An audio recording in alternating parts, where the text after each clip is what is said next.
At the start of the 2nd century AD, the Roman Empire was at its peak.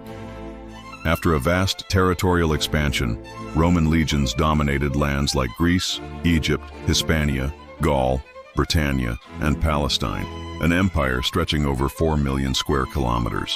But it wasn't just military power that defined Rome. Conquered lands were transformed by Roman customs.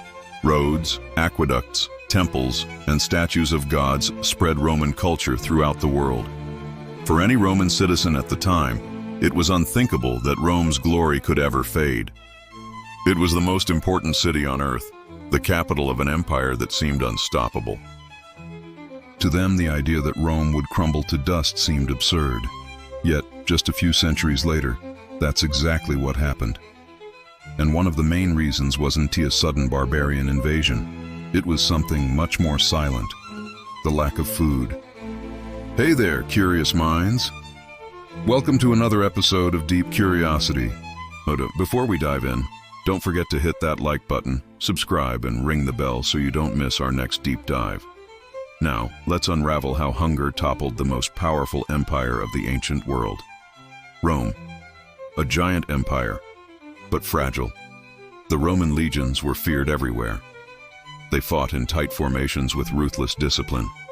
Germanic tribes, Egyptians, or any other peoples simply couldn't stand up to them.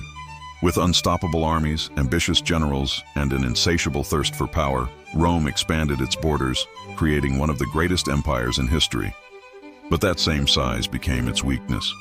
Imagine the Roman Empire as a tree that grew so tall and heavy that it could no longer support its own weight.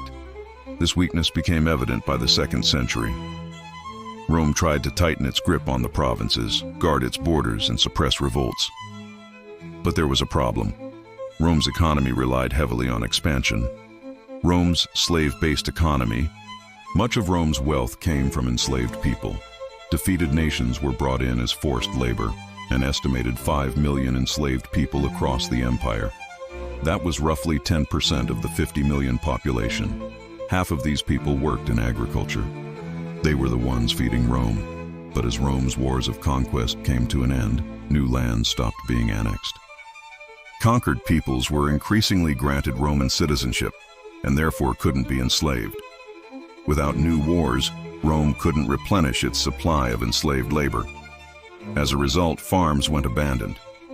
Fields lay fallow. And soon the empire couldn't produce enough food to feed its people. The hunger that brought down an empire. Without food, prices soared.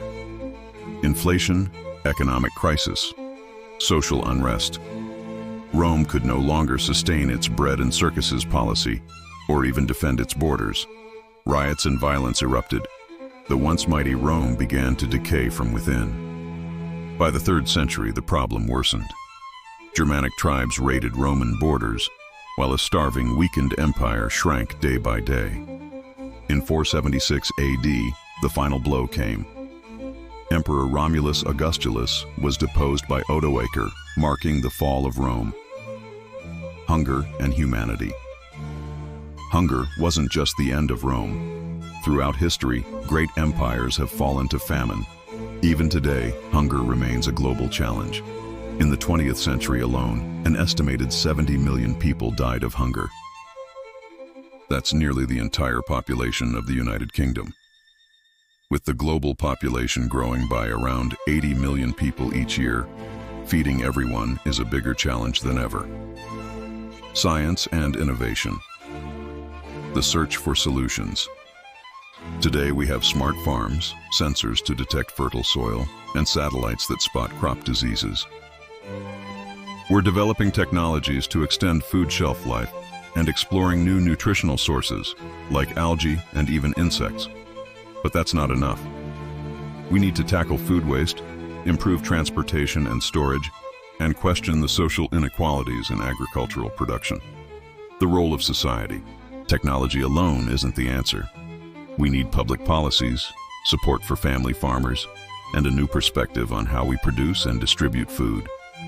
History shows us that no empire, no matter how powerful, can survive without enough food for its people. This was another episode of Deep Curiosity, where curiosity is the key to understanding our world. Enjoyed the video? Star, like, share, and subscribe so you don't miss what's next. See you next time.